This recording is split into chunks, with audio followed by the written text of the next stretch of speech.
Hello learners, कैसे हो सब? I hope all are doing well. Welcome back to the channel. हम लोग कर रहे थे factories act 1948। As you all know कि फैक्ट्रीज एक्ट का मेन मोटिव क्या है? वर्कर्स की health, safety and welfare facilities उनको प्रोवाइड करना। प्रीवियस लेक्चर में हमने हेल्थ के रिगार्डिंग तो बात कर ली। आज इस वीडियो में हम देखेंगे कि उनकी सेफ्टी प्रोविजंस क्या हैं।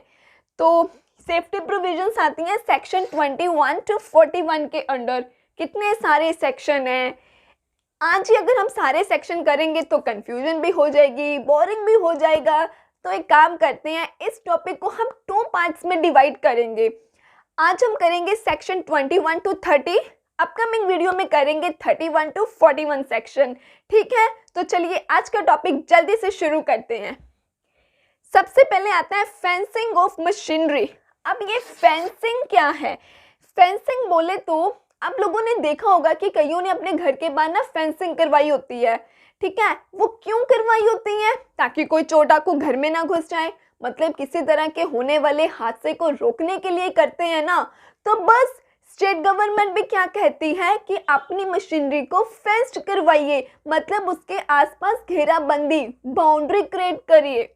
तो इसके लिए स्टेट गवर्नमेंट ने क्या प्रोविजन बनाई है कि आपकी मशीनरी के जो भी मूविंग पार्ट्स हैं, लाइक प्राइम मूवर है, कोई फ्लाई व्हील प्राइम मूवर के साथ कनेक्टेड है, या फिर हेड रेस है, टेल रेस है, आपके व्हील टर्बाइन का, फ्लाई व्हील का, ठीक है। और इसके अलावा कोई भी ट्रांसमिशन मशीनरी है, कोई भी पार्ट है, लाइक इंजन है, मोटर है, और तो और कोई भी डेंजरस पार्ट है आपकी मशीनरी का, ट्रांसमिशन मशीनरी, कहते हैं इन सब को अच्छे से सिक्योरली कवर करो। क्यों? ताकि काम करने के दौरान वर्कर्स को कोई इंजरी ना हो सके।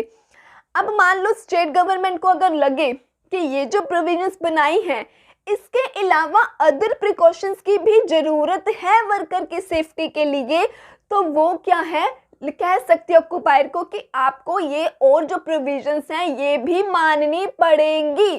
ठीक है, तो ये पावर किसके पास है? स्टेट गवर्नमेंट के पास। और अगर मान लो स्टेट गवर्नमेंट किसी प्रोविजन से एग्जम्पशन देना चाहती हैं तो वो भी दे सकती है। तो इन शॉर्ट सेक्शन 21 यही बोलता है कि अपनी मशीनरी को अच्छे से फेंस करवाइए, उसके पास बाउंड्री क्रिएट करिए, ठीक है, सिक्योरली कवर्ड करिए मशीनरी के पार्ट्स को, ताकि वर्कर को कोई इंजरी ना हो।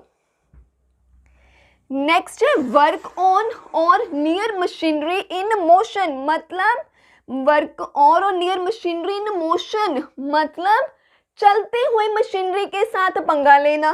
कैसे? मान लो चलती हुई मशीनरी है, या तो उसको आपको एग्जामिन करना है, या उसको लुब्रिकेट करना है, लाइक कोई फ्यूल डालना है, या फिर आपने कोई पार्ट एडजस्ट करना है, या कोई पार्ट रिपेयर करना है, लेकिन करना चलती हुई मशीनरी पर ही है। चलती हुई मशीनरी के साथ ही पंगा लेना है। अब मान लो फैक्ट्री का कोई वर्कर है, इतना ट्रेंड नहीं है, उसको ऑक्यूपायर बोले जा तो इस चलती हुई मशीनरी में ना फ्यूल डाल के आ, फ्यूल अच्छे से डालेगा क्या नहीं ये तो पता नहीं, बेचारा चोट जरूर खा लेगा। इसीलिए ऐसे हादसों को रोकने के लिए ही ना स्टेट गवर्नमेंट कहती है कि अगर चलती हुई मशीनरी को आपने लुब्रिकेट करना है, एग्जामिन करना है, कोई पार्ट रिपेयर करना है, कोई पार्ट एडजस्ट करना है, तो इसके लिए सबसे पहले तो स्टेट गवर्नमेंट जो यंग पर्सन्स हैं और जो वुमेन हैं उनको तो वो अलो ही नहीं करती। उनको कहती तुम्हें तो ये काम करना ही नहीं है। तो फिर करेगा कौन? जो मेल अडल्ट पर्सन होगा, मेल अडल्ट पर्सन। अब फैक्ट्री में तो मान लो ये कितने सारे मेल अडल्ट पर्सन हैं, क्या आप किसी को भी कह सकते हो? नहीं। अब इसमें भी कंडीशन है, मेल अडल्ट पर्सन तो हो लेकिन सर्टिफाइड हो, वेल ट्रेंड हो, उसके पास सर्टिफिकेट हो कि हाँ वो वेल ट्रेंड है, वो चलती हुई मशीनरी के साथ पंगा ले सकता है भाई, वो लुब्रिकेट कर सकता है, एग्जामिन कर सकता है, रिपेयर कर सकता है। अब मान लो ये वो वेल ट्रेंड पर्सन है, वो मेल अडल्ट वर्कर है जो सर्टिफाइड है, तो क्या ये ऐसे लूज से टी शर्ट पहनकर या कुर्ता पजामा पहनकर चला जाएगा इस मशीनरी से पंगा लेने? नहीं। क्यों? क्योंकि हो सकता है कि मान लो उसने कुछ लूज से टी शर्ट पहनी थी, या मान लो उसके कुर्ते का कपड़ा मशीनरी में फंस गया तो उसको इस चक्कर में चोट लग गई। तो इसीलिए स्टेट गवर्नमेंट कहती है कि वो जो मेल अडल्ट पर्सन होगा ना, मतलब ये जो पर्सन है ना, इसको टाइट फिट कपड़े पहनकर ही उस चलती हुई मशीनरी पे काम करना है। अब ये कपड़े वो कहाँ से लाएगा? क्या अपने घर से लाएगा? नहीं, ये जो कपड़े लाएगा ना टाइट फिटिंग, ये ऑक्यूपायर की रिस्पॉन्सिबिलिटी है। जो उस फैक्ट्री का ऑक्यूपायर होगा ना, वो इसको वो क्लोथ्स क्या है सप्लाई करेगा, मतलब प्रोवाइड करेगा। तो इतना क्लियर हुआ। अब ये सेक्शन और क्या बोलता है? कहते हैं वो वर्कर जो मूविंग पुली जिसके ऊपर बेल्ट चढ़ी हुई होती है, उस पर भी कहते हैं वर्कर तभी काम करेगा अगर उसकी जो बेल्ट है ना वो 15 सेंटीमीटर से ज़्यादा चौड़ी नहीं होगी, और उसके जो पार्ट्स हैं, ठीक है, जो भी उसके जॉइंट पार्ट्स हैं या रिम है, वो सब गुड कंडीशन में होने चाहिए। लाइक ऐसे ना हो कि उस मूविंग पुली के रिम कोई जंग लगा हुआ हो, ऐसा नहीं होना चाहिए, ठीक है। तीसरा कहते हैं वहां पे वर्कर के पास प्रॉपर पैर रखने की और अपने हाथ रखने की जगह होनी चाहिए, ऐसे लटकते मटकते काम ना करे वो, ठीक है। चौथा वो कहते हैं कि उसको सिक्योर लैडर प्रोवाइड करो, मतलब उसको सीढ़ी दो, लेकिन वो सीढ़ी ऐसी ना हो कि उसने एक स्टेप रखा, दूसरा रखा, तीसरे पे पता चला वो टूट गई, ठीक है, और वो गिर गया बेचारा, उसको चोट लग गई। नहीं, इसलिए उसको जो अपने लैडर भी प्रोवाइड करनी है ना वो भी सिक्योर हो, ठीक है। तो ये था सेक्शन 22। अब सेक्शन 23 बोलता है employment of young person on dangerous machine. वैसे तो कहते हैं स्टेट गवर्नमेंट कहती है कि कोई भी यंग पर्सन डेंजरस मशीनरी के ऊपर काम नहीं करेगा, ठीक है, लेकिन ये कुछ ना यंग पर्सन्स हैं, ठीक है, और ये है डेंजरस मशीनरी। ये यंग पर्सन कहते हैं हमको इस डेंजरस मशीनरी पे काम करना है, भाई यंग लोग हैं, जवान खून है, ठीक है, कहते हैं हमें तो इस मशीनरी पे काम करना है डेंजरस, तो क्या हुआ? स्टेट गवर्नमेंट कहते सुनाई नहीं देता, नहीं लो किया जाएगा तुमको, ये कहते हमें करना है काम इस मशीनरी पे, तो स्टेट गवर्नमेंट कहती ठीक है अलो कर दूंगी तुमको, मतलब डेंजरस मशीनरी पे यंग पर्सन काम कर सकते हैं, लेकिन अगर इनको फुली इंस्ट्रक्शंस मिली हुई हैं कि इस मशीनरी को कैसे यूज़ करना है। दूसरा, अगर ये वेल ट्रेंड है, बिल्कुल ट्रेनिंग है इनको मशीन को यूज़ करने की, एकदम एक्सपर्ट हो चुके हैं। या फिर तीसरा मान लो इन्होंने प्रॉपर प्रिकॉशंस लेके रखे हैं, लाइक खतरों के खिलाड़ी में जब वो लोग स्टंट करते हैं तो प्रॉपर हेलमेट वगैरह पहन के सारे प्रिकॉशंस के साथ ही स्टंट करते हैं ना, तो ऐसे ही स्टेट गवर्नमेंट कहती है कि ठीक है आपने अगर प्रॉपर प्रिकॉशंस आप यूज़ कर रहे हो तो आप इस मशीनरी पे काम कर सकते हो।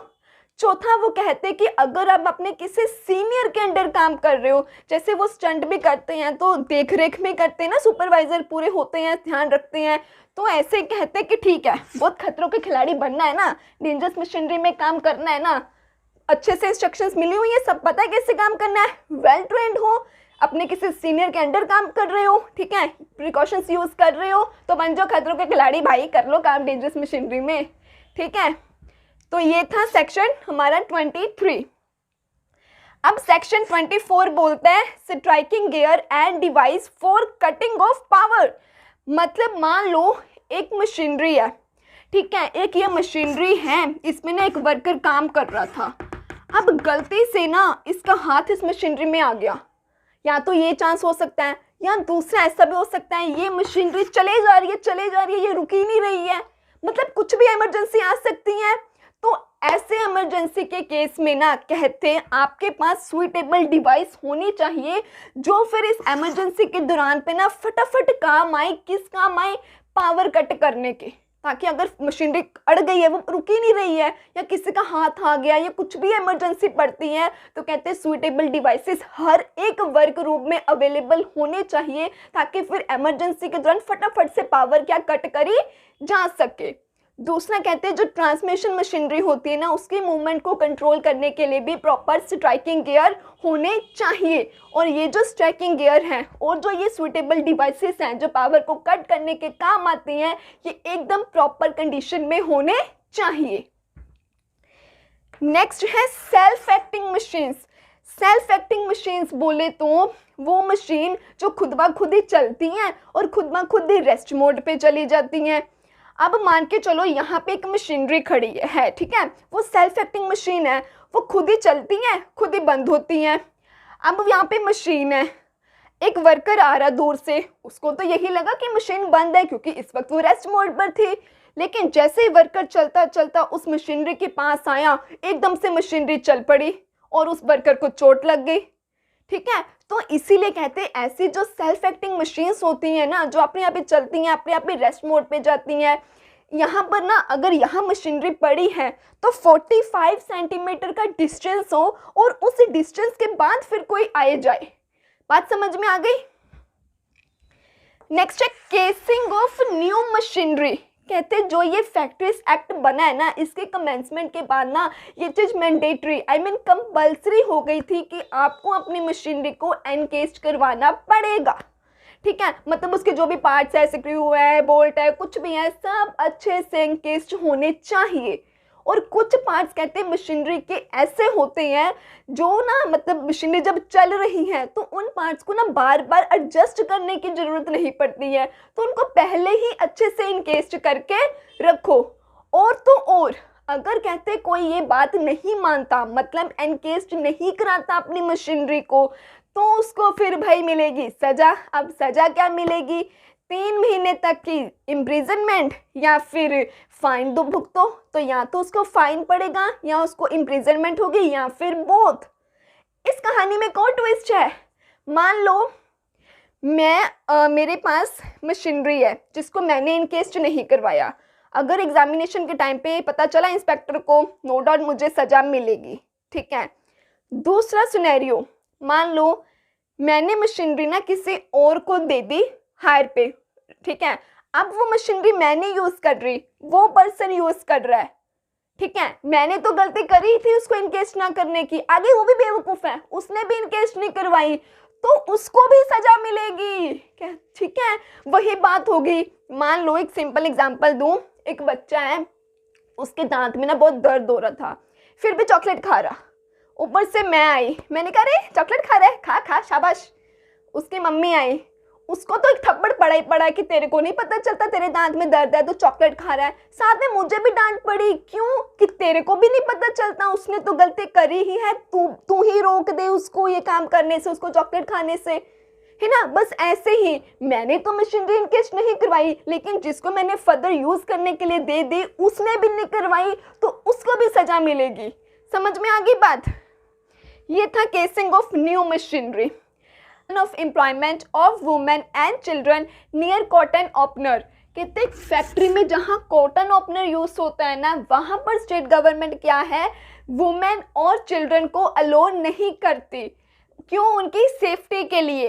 लेकिन अगर कहते कॉटन ओपनर का फीड एंड, उसका फीड एंड और डिलीवरी एंड, इन दोनों में सेपरेशन है, इन दोनों में पार्टीशन है रूफ साइज की, तो उस केस में इंस्पेक्टर क्या है, रिटर्न में अलो कर देता है वुमेन को, लेकिन सिर्फ और सिर्फ फीड एंड की तरफ अलो करता है, डिलीवरी एंड की तरफ अलो नहीं किया जाता। तो ये तो सिंपल पॉइंट था, आई होप आपको क्लियर हो गया होगा। नेक्स्ट है होइस्ट और लिफ्ट। जैसे हम लोग लिफ्ट में जाते हैं एक फ्लोर से दूसरे फ्लोर पे जाने के लिए, दूसरे से तीसरे पे, है ना, तो उसी तरह से फैक्ट्री में भी होइस्ट एंड लिफ्ट का यूज़ किया जाता है ताकि जो गुड्स हैं उनको नीचे से ऊपर और ऊपर से नीचे ले जाया जा सके। तो अब कंडीशंस क्या है, गवर्नमेंट क्या कहती है कि ये जो होइस्ट और लिफ्ट है ये मैकेनिकली एकदम गुड कंस्ट्रक्शन होनी चाहिए, एकदम गुड कंडीशन में होनी चाहिए, एडुकेट स्ट्रेंथ होनी चाहिए। मतलब ये अब गुड्स का तो कितना लोड होता है तो वो उस लोड को उठाने लायक हो, कैपेबल हो। ठीक है, ये नहीं कि सामान ऊपर जा रहा एकदम से वो क्रेन है वो टूट गई और सारा सामान बिखर गया और इस चक्कर में किसी वर्कर को कोई चोट लग गई, ऐसा नहीं होना चाहिए। और गवर्नमेंट कहती है, उसने क्या प्रोविज़न बनाई है कि कॉम्पिटेंट पर्सन हो जो क्या करे, इन होइस्ट और लिफ्ट को हर 6 महीने में, एवरी 6 मंथ, हर 6 महीने में क्या करे, इसको थॉरली एग्जामिन करे। क्यों एग्जामिन करे? वो देखे कि कहीं इनको रिपेयरेंस की कोई ज़रूरत नहीं है, ये अच्छे से मेंटेन है या नहीं। ठीक है, इसके लिए कॉम्पिटेंट पर्सन क्या करेगा, इसको हर 6 महीने में थॉरली एग्जामिन करेगा।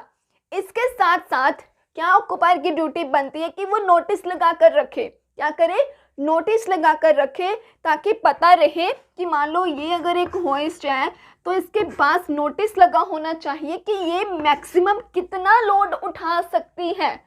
ठीक है, अब मान लो ये उठा सकती है 100 किलो लोड और रख दे कोई इसके ऊपर 200-300 किलो, तो ऑब्वियस है कि ये टूट जाएगी और इसके चक्कर में किसी को भी इंजरी हो सकती है।